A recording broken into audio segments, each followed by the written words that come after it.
Hey guys, it's Mo with Moojuk. Another daytime for another video. And as always, we are going to cover 4 vocabularies. And without further ado, I would like to get right into today's video.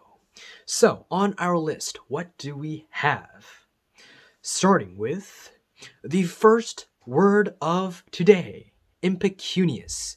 Not impeccable, not impish, but impecunious. And number 2, we have grubby. Number 3, holdover. And last but not least, we have microcosm. And if you stick around until the end of this video, we are going to cover and review a word that was covered in one of our previous videos. So, if you're curious, curiosity killed the cat, but it won't kill your knowledge. If you are curious, stick around until the end of this video and we shall review one of the toughest words of this week's videos. And let's get it started. So, the first word for today is impecunious. What does it mean to be impecunious? So, impecunious means to basically have, no, not basically, literally have little or no money. You literally are dirt poor. You have, I don't even have anything. I am impecunious. I have no coins, I have no cash. So, it means to be impecunious, to have little or no money. For example, an example sentence would be, many people who have been born in very wealthy families would have no idea what it feels like to live in impecunious surroundings. Whereas a child in Africa, or maybe a child living in very poor conditions, would know exactly what it feels like to live in an impecunious surrounding or an impecunious area. So, this video will help all of you from breaking out of your impecunious circumstances. So, like, subscribe, rewatch all of our old videos. Stay tuned for all of the videos that will be released next week as well. It'll help us out. So that was impecunious. Little to no to zero money. And number 2 on our list, we have the word grubby. What does it mean to be grubby? So if we shorten the word to grub basically means food, but what kind of food? It's a very, almost a derogatory, very negative meaning for food. Let's say if you're in a middle school or high school and you often have the tray of food when it comes to lunchtime and you give your tray out to the cafeteria lady and she takes the soup ladle or the rice scoop and she just whoosh, slams it onto your plate and she says, enjoy the grub. That would be a very harsh synonym for food. But that's not what grubby means. It has a very similar connotation. It has a very similar sort of idea to the idea of just slamming food onto your tray. Grubby. Grubby means to be very dirty, very grimy, very almost muddy. So when you think of cafeteria food, grub, and you put by at the end, that would mean dirty, nasty stuff that you don't like. And one great example of grubby can be when referring to a child's hands, or even my hands. Look how grubby they are. So when a child usually is known for running around outside, putting his hands in all the sand and all the mud he can, and just having fun without a care in the world. However, when he comes home, all of his hands are dirty, his face is dirty, his whole body is grubby. And that is how you remember grubby. You can either think of your horrible traumatic experiences with lunch food, or you can think of a child with his dirty hands. All right, so moving on to the next word, we have holdover. What does it mean to hold over? So let's dissect the word first, like we usually do. Hold plus over. So, what does it mean to hold something? In the stock market, it means to basically hold on to your money.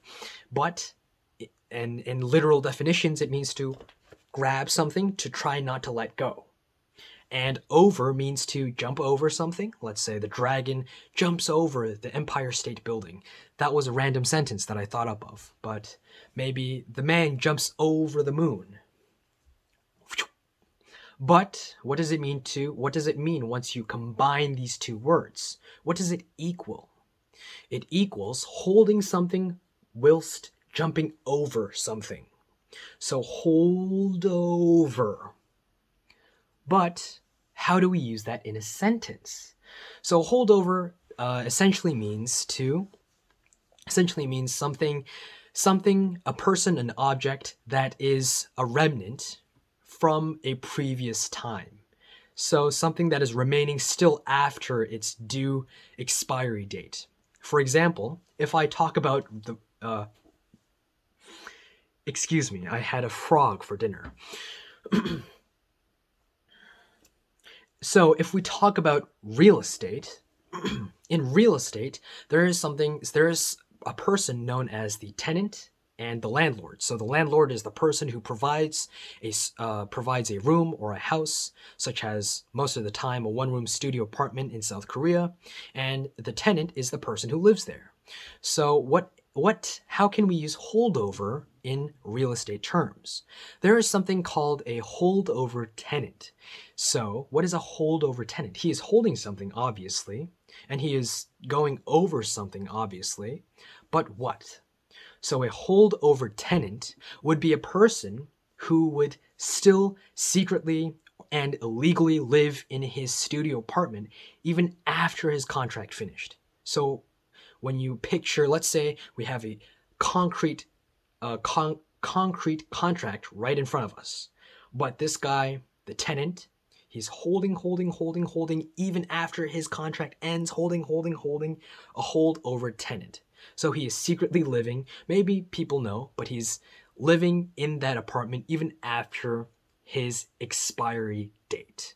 So that is one example of how you can use holdover in a sentence. Something that is a remnant, something that is a leftover from a previous time, or maybe even if you want to talk about politics, you can talk about certain officials that have been holdovers from the previous administration. That's for you to figure out. And the last word for today is microcosm. Now, microcosm. I'm pretty sure I've heard the first part of the word somewhere. Maybe microscope, microscopic, micro, macro, macron? No. So, microcosm. It is something that, it is something that is, I like to relate, when I think of microcosm, I like to relate it to math, my best subject. Now I have, dear students, a piece of paper here. It is a simple equation. Those of you who know will know. Those of you who don't know will now learn. So this is in English called a subset in mathematics. Subset. So what is this circle that contains the numbers 1, 2, and 3? It is circled and it's titled B. And on the outer layer of this circle is another circle that is titled A and has 5 written on it. So B would be a subset of A. So B is within A. It is part of A, and A is the bigger picture, whereas B would be considered just a part, one dot. And to make things a little more simpler, let's talk about art. Oh, so much simpler than math, right? But there is a certain artist that is quite famous for only creating portraits or paintings with tiny little dots. And he would combine all of these millions and millions of dots to create a beautiful painting, such as ladies reading by a lake or a river, or people juggling, people having fun, people having a picnic. But where did that painting originally begin? It began from one single dot. That would be considered a microcosm. A microcosm is a small object or a small sort of event that is part of a larger picture. And if we move to the sports world, we can talk about baseball or basketball, any event. So most of the time when you have, let's say, a tournament with that team and you win the game, but you didn't win the season. You won the battle, but you did not win the war. So that your game would be a microcosm of the entire baseball, basketball, soccer, American football season. Just a single dot, an event. So that was Microcosm for all of you. I hope you all enjoyed listening to all of the 4 vocabularies that were covered in today's video. And as promised, for the listeners and the viewers and our fans who stayed until the very end to listen to our review, the word that we are going to review today is capricious. And what does it mean to be capricious? It's not Capri Sun or Capri Sun. I'm not sure how you pronounce it. The juice box that you get at saunas. But it is capricious. Capricious means to basically be Dr. Jekyll, Mr. Hyde. So maybe you have, maybe you haven't seen the musical Dr. Jekyll, Mr. Hyde. Maybe you've read the book, maybe not. But if I give a little brief summary, Dr. Jekyll and Mr. Hyde, it's about this one man, this one scientist who is such a genius, and he creates this potion, this serum, and he injects it into himself, and what happens? An alter ego comes out. A demonic,